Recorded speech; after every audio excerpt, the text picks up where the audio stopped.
It's similar logic to saying, painters, they create beautiful art that inspires us to see the world in amazing ways. Hitler was a painter, so painters are like Hitler. That's the logic.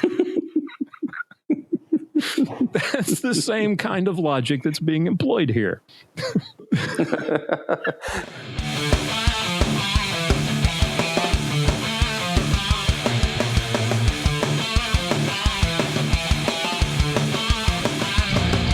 Bringing you law, gospel, and guns. This is Armed Lutheran Radio. Hi, folks. Welcome to Armed Lutheran Radio, a show about guns, hunting, competitive shooting, the natural right of self-defense, and what God's Word says about the issues surrounding gun rights and gun ownership. I am your host, Lloyd Bailey, the Armed Lutheran, and this is episode number 272. Thank you so much for making Armed Lutheran Radio a part of your week. And those of you returning to visit us, I'm glad you're back. Those of you who are new, welcome aboard. I hope you enjoyed today's show. Today's a little bit different. It's our bi-monthly Clinging to God and Gun show, but Pastor Bennett is not available this week. He's not going to be with us. He is on vacation, much needed and well earned for him and his family. And so I am flying solo today, and I've got a little bit of a rant for you. So before we get into that, I do want to thank the awesome men and women who make this show possible, the members of the Reformation Gun Club. Armed Lutheran Radio is listener-funded, and that means we rely on the monthly and yearly contributions of our members. And this week, I want to give a special shout-out to some awesome people. Eric from Buckeye, Ohio. Frank from Lake City, Michigan. John from Spokane, Washington. Calroy from Boron, California. Tony from Little Elm, Texas. And Vincent from Tulare, California. Thank you all so much for what you do to help keep the show running. I really do appreciate it. Armed Lutheran Radio, as I said, is listener-funded. That means that we don't have any advertising. We don't have any sponsors. This little plug for the Reformation Gun Club is as close as you're going to get to an ad today. For as little as $1 a month, our members get access to hundreds of hours of exclusive content, early access to each week's show, invitations to our monthly online hangouts, access to our cool new website, a new podcast specifically for Reformation Gun Club members, and lots more. It's all available for you at armedlutheran.us/gun club. Stop by, check it out, check out all the benefits and all the exclusive content, and hope you'll join us. Okay, I said I had a little bit of a rant today. I do. This episode got a lot on my mind, and I can tell you right now that I will be, as I record this, looking ahead to Sunday, the day that you're listening. This morning, I will be at church. I will have sought absolution for what I expect in this episode to be repeated violations of the 8th commandment. In the commentary that follows, Democrats are they're suddenly coming to the realization this week that they are in hip deep doo-doo for the re-election chances in 2022. They are gaslighting the nation as hard as they possibly can, and reversing or backtracking or trying to talk their way out of difficult situations, and nobody's buying it at this point. The 8th commandment says, "You shall not bear false witness against your neighbor." Now, we've talked about this many times on the show before. What does this mean? We should fear and love God so that we do not tell lies about our neighbor, betray him, slander him, or hurt his reputation, but defend him, speak well of him, and explain everything in the kindest way. Or as we like to say, as some of the old catechisms will say, put the best construction on everything. But folks, I'm sorry. I just can't. I can't. There is simply no best construction. There's no kindest way to explain the truckloads of crap that this administration, the Biden-Harris administration, and the Democrat Party and their allies in the media have been foisting on us for over a year. Everything from pushing critical race theory to flooding the country with millions of illegals, demonizing the police, silencing dissent, cancel culture, cleansing the military of people who are not sufficiently woke, denouncing America's institutions and all white people as inherently racist, spending money like there's no tomorrow, which is already produced record inflation changes, gaying all the things, pushing the LGBTQ, LMNOP agenda, persecuting people of faith, well, the Christian faith anyway, and gaslighting us like crazy, which, trying to convince us that we're nuts and that everything's fine. There's no kind way to explain their actions. There's no best construction that I can come up with. But just for funsies, let's try it. How about? So this past week, we'll start with the border. They've got a problem with the border because and it's been going on for months now. If you haven't noticed, an unprecedented stream of illegals and detainment camps and kids in cages, and people are outraged. And Vice President Harris was put in charge of the border 3 months ago by the president. She was made the border czar, or whatever that means. And she had, until this week, she had not even visited the border. You may recall this little interview on NBC where she was, and I got to applaud the interviewer for asking some tough questions and making her squirm. See if you remember this reply to why she had not, as of yet, visited the border. Okay. Do you have any plans to visit the border? I'm here in Guatemala today. At some point, we are going to the border. We've been to the border. So this whole thing about the border, we've been to the border. We've been to the border. You haven't been to the border. And I haven't been to Europe. So what is the best construction on that? Well, I mean, she's the vice president, right? She's got a lot of stuff to do. She's really busy. She's the vice president. She literally has nothing to do except wait for, God forbid, President Biden to kick the bucket. That's literally the job description. The idea of putting VPs in charge of stuff is a very modern idea. It's not really defined.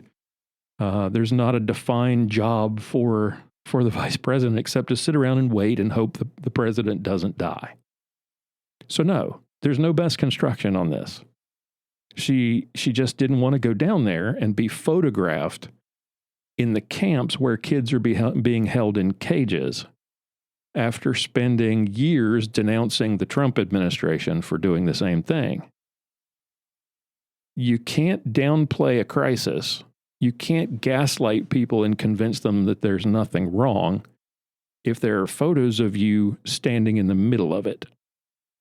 It would be kind of like you remember the CNN guy, the reporter who was reporting on the quote unquote mostly peaceful protests while an entire city block was literally burning to the ground behind him. It's bad optics. So why did she go to the border this week? Why was it so important that she stop in El Paso? Well, the best construction is that she cares deeply about the crisis at the border. And if you believe that, I've got a bridge to sell you. The real reason is because President Trump went down there and showed her up. It made her look bad. So she had to rush down there and look like she was doing her job. So why did she go to El Paso? Because there's no crisis in El Paso. There's literally a border wall, and there are no detainment camps in El Paso. Is there a best construction on that? No, I can't find one. This was so she could go down, make a stand around for photo op, so she could say, see, there's no crisis. We've got this thing under control. The truth is, they want the crisis. These people who are coming across the border, even if some percentage are victims of sex trafficking, some are drug runners, some are terrorists, some are truly destitute people who think this is the best way to improve their lot in life, because let's face it, the Biden administration has basically opened the border and said, come on in. The Democrats see these people as future voters. That's the simple explanation.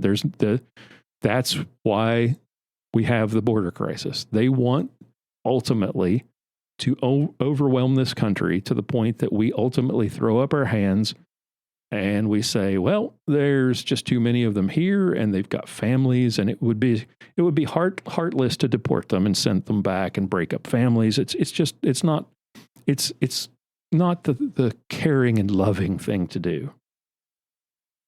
So then you make it permanent, and you give them benefits, and then you tell them that the benefits that they're getting are because the president and his party love them.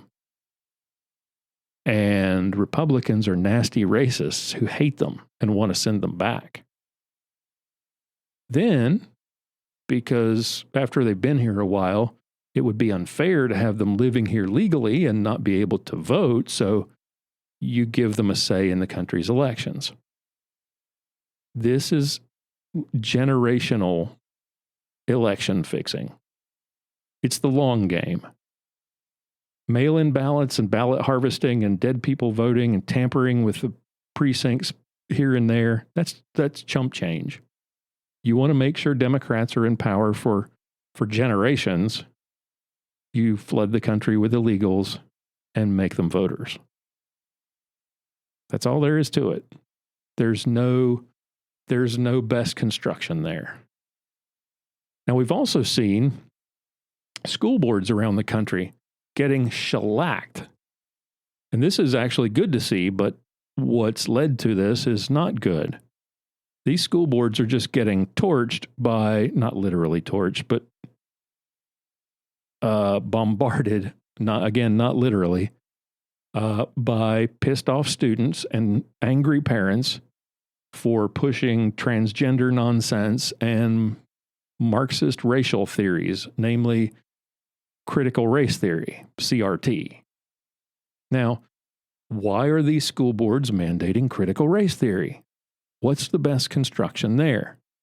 Well, critical race theory is a way for us to explore and to come to grips with the legacy of racism and slavery in this country, right? Wrong. That's a lie. Critical race theory teaches that all of America, and indeed all Americans except for people of color and certain select old people in the White House, are deeply and irredeemably racist. It's in total stark opposition to Dr. Martin Luther King's dream. It judges people based on the color of their skin. If you're black, you're oppressed, and you're a victim, and you have no chance at success because America is deeply racist. If you're white, you're a racist oppressor. Whether you know it or not, you are. It attempts to shame white people simply for being white. It teaches kids that they are culturally blind if they don't see racial differences.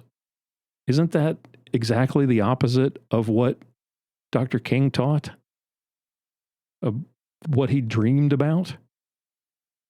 If there are disparate outcomes between blacks and whites, whatever it is, economic or social outcomes or things in the justice system, it has to be because of deeply rooted institutional racism, not because of other factors. Racism and race is the lens through which everything is judged in the framework of critical race theory. And if race is the only factor, then there's nothing, you can't solve anything. It only results in division at the end. And that's really the point. It's a perpetual excuse, a perpetual woe is me. If racism is the ultimate reason, then there's no reason to come up with a solution. Just blame Whitey in America so that we can tear down our history and put up statues of drug-addled criminals. Mark my words, there's going to be a George Floyd Elementary School somewhere in America before long, if there isn't already. And this is why you're seeing, and this is great, I love seeing this, black parents, many black parents are speaking out against critical race theory in these board meetings. They don't want their kids to be raised to be taught that they're a victim. They believe, as should we all, in Dr. King's dream. There's no best construction on critical race theory. Imagine this. A school board here in the DFW area actually began publicly smearing parents who opposed their policies on critical race theory, smearing them by name in the media, slandering them because they oppose this racist theory that the school board seems to think is so damned important to teach. What's the best construction on that? In Loudoun, Virginia, this past week, the school board decided they didn't like your First Amendment rights. They closed their meeting because they were receiving criticism for supporting critical race theory, and then they closed the meeting down and declared that the assembled parents were in an unlawful assembly, and 2 parents were arrested. There's no best construction on this. There just isn't. This is simply abuse of power. Authoritarians don't like people opposing them, so they're going to use any means necessary to silence or destroy them. Cabinet members and military leaders are getting raked over the coals in the Senate and in the House over the same idiotic ideas. While Russia and China are beefing up their militaries, ours is teaching soldiers that they should hate their country because it's irredeemably racist, and that inclusion and tolerance and gay pride are what makes the military great. Chairman of the Joint Chiefs of Staff, General Mark Milley, who, by the way, was appointed by President Trump because, President Trump hires only the best people. He was in a House Armed Services Committee hearing, and he got his nose bent out of shape because he was supposedly offended that at the assertion that the military is woke, and he defended teaching critical race theory in our military colleges. He said he read Marx and he read Mein Kampf because he wanted to understand those ideologies. So he read Marx and Mein Kampf to understand those ideologies of Marxism and fascism and National Socialism so he could oppose them. Does he oppose the idea that America is racist? No. And he even said as much. He said he wanted to understand white rage and what caused the January 6th Capitol riot. He wanted to understand why people would be upset, why white folks would be angry. And that's why it's important to teach critical race theory, he said. So he read Marx to understand communism so he could effectively fight it. Does he want us to read Ibram X. Kendi so he can understand racist white people so the military can fight against them? That's not very comforting. There's no best construction on teaching our troops who are supposed to be defending America to hate it and to see the citizens that they serve as irredeemable racists. Meanwhile, around the country, we're seeing this alarming spike in violent crime. Following a year of violent protests and riots around the country promoted by Democrats, or at the very least ignored and rationalized by Democrats, violent crime has risen by as much as 25% over last year in many of our major cities. Police have been vilified by Democrats and the media for well over a year and a half. Just this past week, I think it was, the entire Portland Police Crowd Control Unit resigned in protest. Why? Because the Portland City Council and the mayor don't support the police. And Democrats are now smelling the fire that they've lit, and they're scared to death that it's going to burn them in 2022. And it is. So now you have a massive gaslighting campaign by Democrats claiming, oh, no. We love the police. We respect the police. We don't want to defund the police or reduce their roles in fighting crime. No. You've got that all wrong. Mazie Hirono, the senator from Hawaii. Look, there's been a spike in anti-Asian hate crimes in the past year, and even some in the pro-gun community have been very sensitive to anything said negative about people of Asian descent, so don't take this the wrong way. But let's be honest here. Mazie Hirono has an IQ that wouldn't fill a thimble. She is the most vile, ignorant, and moronic person in the Senate, and that's saying something, considering some of the buffoons who walk the halls of that hallowed institution. Senator Mazie Hirono said in an interview this week, no, Democrats don't support defunding the police. No. Yeah, right. Ignore all this stuff that happened in the past year where we called for defunding the police. In June of last year, a year ago, the New York City Council approved a budget that cut the police budget by $1 billion. That's billion with a B, dollars. Out of a $6 billion budget. 1/6 of their budget was cut. And Alexandria Ocasio-Cortez, the congressperson from New York, tweeted out, defunding police means defunding police. It doesn't mean budget tricks or funny math. This is not a victory. The fight to defund policing continues. Last I checked, AOC is a Democrat. The city of Portland cut police funding, as I mentioned. The city of Portland is run by Democrats. After former President Obama complained publicly that defunding police, the defund police movement was alienating everyday voters, Democrats like Congresswoman Ilhan Omar, the terrorist sympathizer and raving anti-Semite from Minnesota, fired back, saying that defund police isn't a slogan, it's a policy demand. Yeah, Senator Hirono, no Democrats support defunding the police, and most Democrats in national office will say, no, we don't support defunding those racist police. We just think we should divert the funding or spend money more wisely, right? Defer to other priorities. It's the same thing. It allows them to say they support defunding police without saying the words defunding police. So what's the best construction on that? There is none. They're all liars. The Attorney General, Merrick Garland, you remember him? The guy that Democrats desperately wanted to be nominated for the Supreme Court at the end of Obama's second term. He's now the Attorney General, thanks to insufficient opposition by Republicans.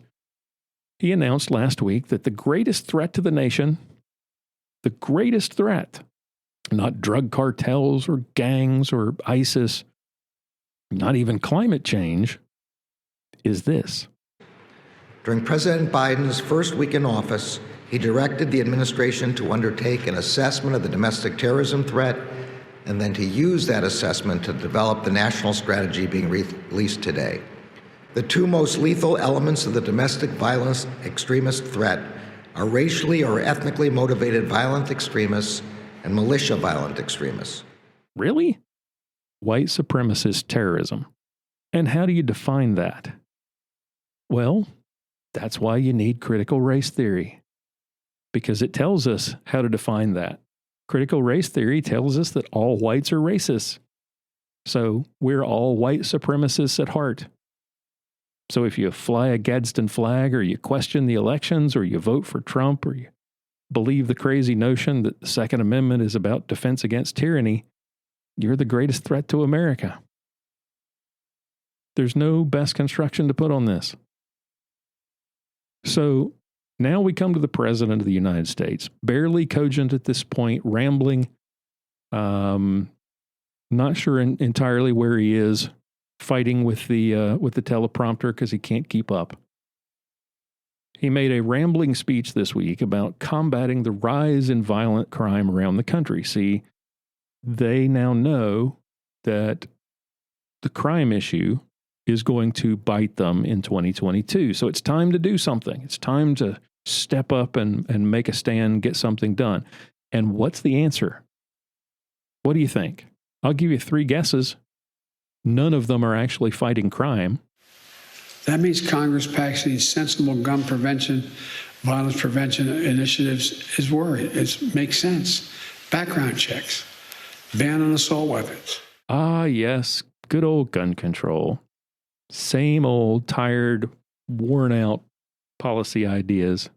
And really, that's about it. I mean, he did mention community policing initiatives, which I suppose, in addition to traditional policing, maybe can be effective. You know, get out in the community and get kids involved in positive things and catch them before they get involved in gangs and stuff like that. That's the best construction on community policing, though. But that ignores the last 18 months of Biden, Harris, and the Democrat Party demonizing traditional policing as racist. And to be honest, what community policing actually amounts to is just funneling taxpayer money to teaching cops that they're racists and sending money to BLM and the 1619 Project. That's basically all it is. What is the best construction on this? Well, because we know none of these ideas work, and he keeps suggesting them, which is moronic.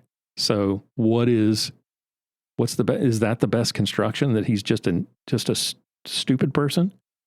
That he's just out of his brain and he doesn't have any idea that these things that he's been supporting for 50 years don't work? Or is there another motivation? Because the worst construction is that he knows these ideas don't work and that they only affect the law-abiding. And that's the point. That's the worst construction. He actually knows that this is going to affect the law-abiding. It's going to make it harder for them to arm themselves and protect themselves, and it's going to turn innocent people into criminals and ultimately eliminate your gun rights altogether. Because none of these things is going to work, even if they were to get passed. And when that doesn't have any effect, you got to go further. And that means confiscating guns. So here's how all this stuff ties together. All these, I know I've been ranting about different things. How does crime and the border issue and CRT and the military, how does all this tie in together? There are plenty of reasons to support the Second Amendment, and this week we saw a lot of them. You've got authoritarian government pushing radical ideas and policies, silencing dissent and shutting down debate.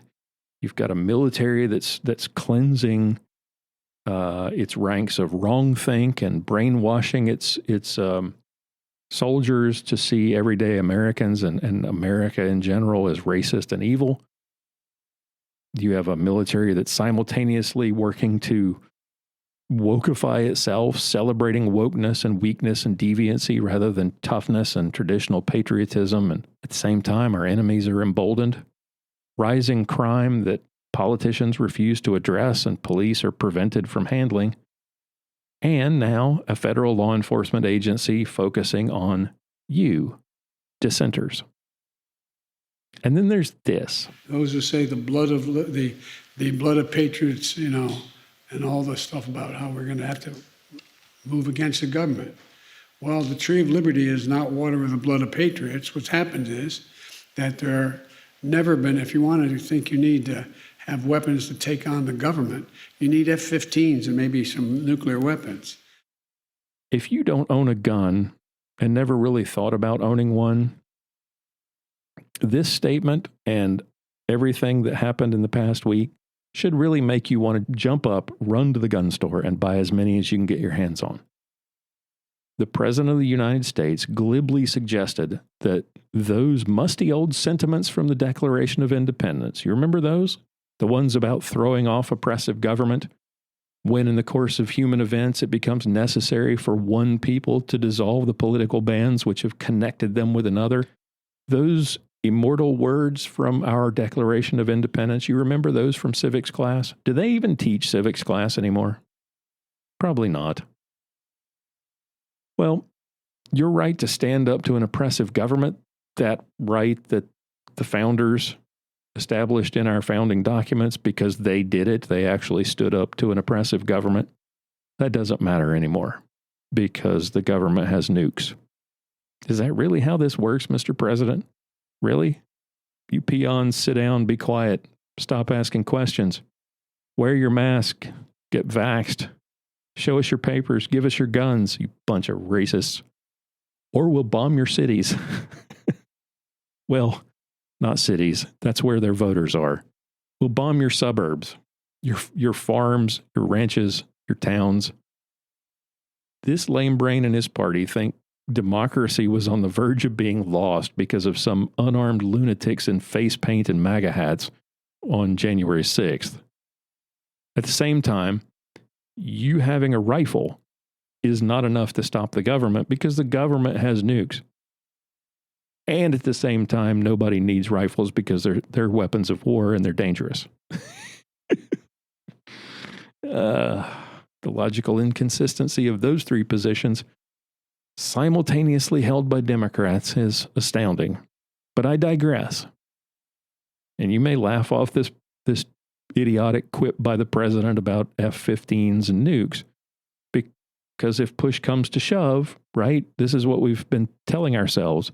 If push comes to shove, the military would never turn on the American people, right? Right?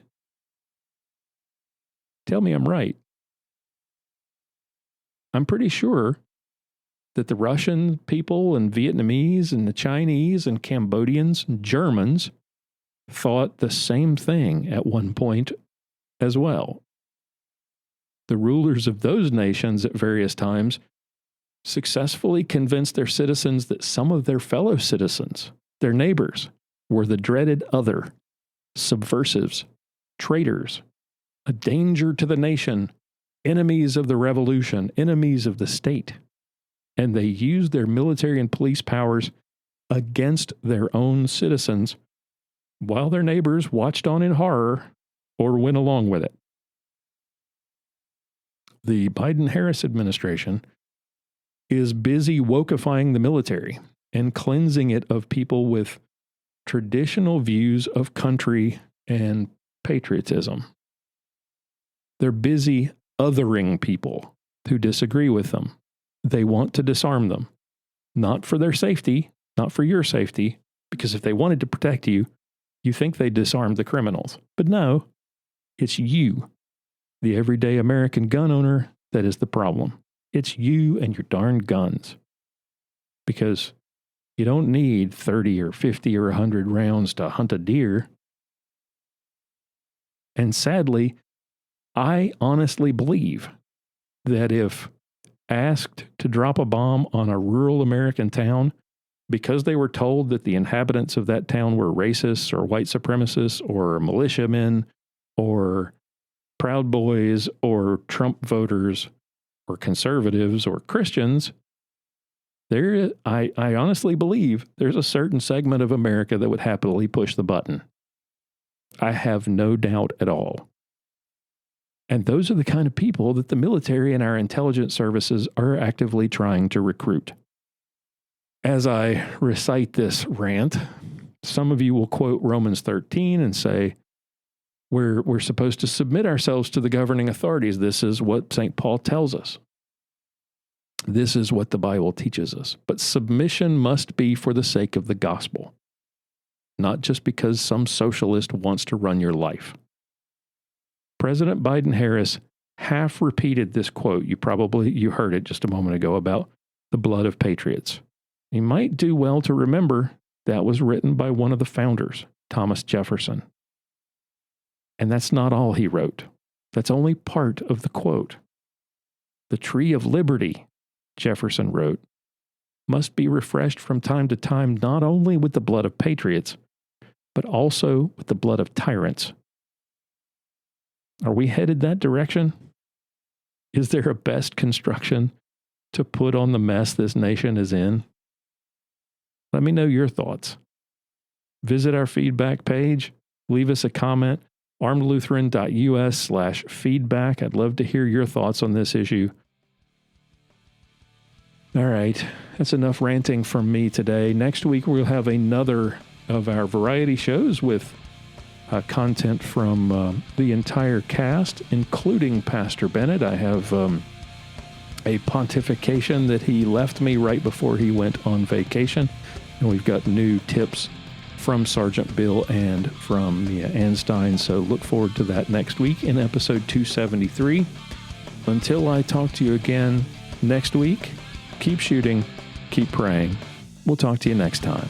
For show notes, be sure to visit our website at www.armedlutheran.us. Check out the Facebook page, The Armed Lutheran, or join our Facebook group, Fans of Armed Lutheran Radio.